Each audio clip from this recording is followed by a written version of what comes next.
Me mobi biara kwa ba ediba attention TV so ma mun nisa attention TV den some ade tenene awo yeman mu ade amai foforo so na ne eboabo ano ne aso ne so project so sunsuo ade abedan ya hwefo ne busuan fa nda me ne mo kase ayade a yeman Ghana yewo mu nda abeti sofu we si sofu we aka me nda abeti sofu we ni sofu we enya kutia ya shase ya ne ya shase ede efi yankasa ye papa Reverend Obofo onegi yankasa ye papa ye Prophet Adumchedua nkrofo mienu we na enumi ne beti se omonya ntokwa pa awo yeman Ghana mu anu se na ni nyina efa den ho a efa so bolo ho na yankasa papa Reverend Obofo kase onu no di so bolo sensam na eba ambonten so ancha na chese ye papa Reverend Adumchedua na Prophet Adumchedua so ni sensam ebeba ambonten so onu so no ya ka onu so kasa ono share so bolo na se na chese bra yisu ebe sha se Reverend Obofo be sha se na be man to kwadodo na ebe si won krofo mienu ntem we si we yakam we si we yatime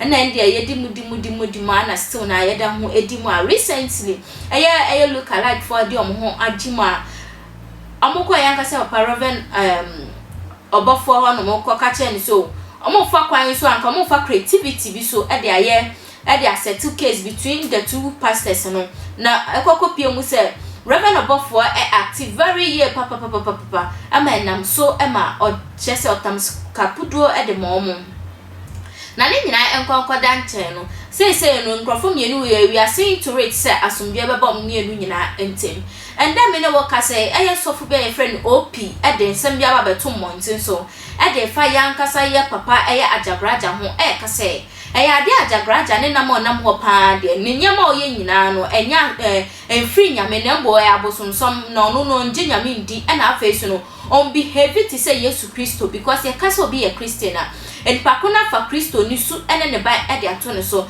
na ombo no Ajagurajah enya obi a ewasa e otumi nya members edi nechi na eye okot pa e no all practices na brand sem ne beto mbonte so say ene eye osofo OP e kire ni nsem e kan.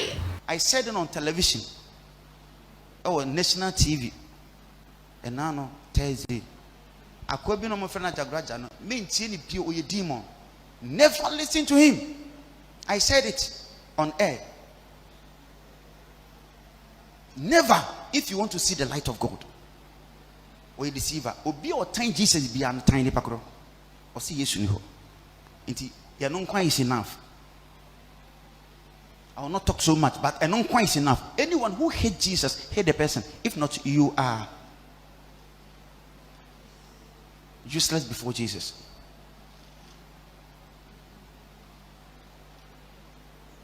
There will be another. Yes, you are reigning, Uncle. Nimun nenkwan. Nenkwan wudi pahai. Nehano esre isum. Na isum eneneso. The darkness couldn't comprehend the light. The light. Why? Jesus Christ of Nazareth is the light of the world. John 8:12.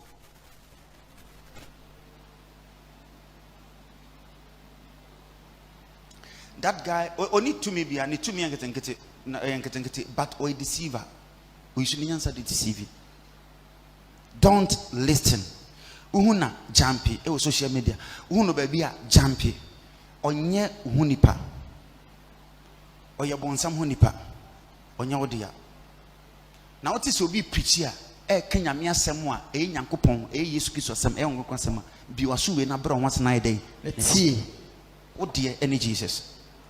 Until you feel Christian, Christ follower. Such people are not a person that you must follow. They are of devil, demons possessed, action taker. To be a wise person and follow the rules and regulations of God, the Creator. Jesus is the Lord. Jew ni Hebrew ni bekana Yeshua Hamashiach. Hong Kong emo chidom. Jew ni Hebrew ni ebekana Rosh Hakodesh. The Creator is your banner. It must put in front of your house. He is called Adonai Chivot. Please listen to your father, and it shall be well. Yeah, fellow Ghanaians, your friend Theophilus Annan, the doubting Thomas, me wo any jesam sunkubi edebrewo. Di obi apene dachi biano, eno ho adwuma ena oye. Se opese wo YouTube dachi, anase wo social media handles ne dachi, eye perfect dia, then eye baby bako. Ozitech, oho ena betumi aboa ama wetumi advance. Na me catch you say Ozitech ombeboa ama wo social media handles ni na akoso they will boost it for you. Facebook ombebusto ama Twitter ombebusto ama TikTok ombebusto ama Instagram ombebusto ama na de wo mukura ne say YouTube no hwe eba no subscribers ombebusto ama eba no followers ombebusto ama eba no watch hours and also ombebusto ama yes a drop baby wona na wo na so obi san subscriber e sign add up umpewe na opede kaya moto ba na ze de na me catch us omo mpeso mu making money ewo eye social media handles no say for YouTube or social bebia ewo social media handles na de me say Ozitech and the beboa ama we making money ema wo nyambo every month bia you make money I bet me a sustain you ewo abrabonum ombema wenya from 0 viewers to a million umpewe na opede kaya moto mbium se wope Ozitech echira kwan a enye rira kwan kra ma me fa number no ntubia se de be abetuna from na opese ukosua anase opese u boost eye social media handles na oni omu bedi bia eye 0598 697619. Me repeat number ni the amount 0598 697619.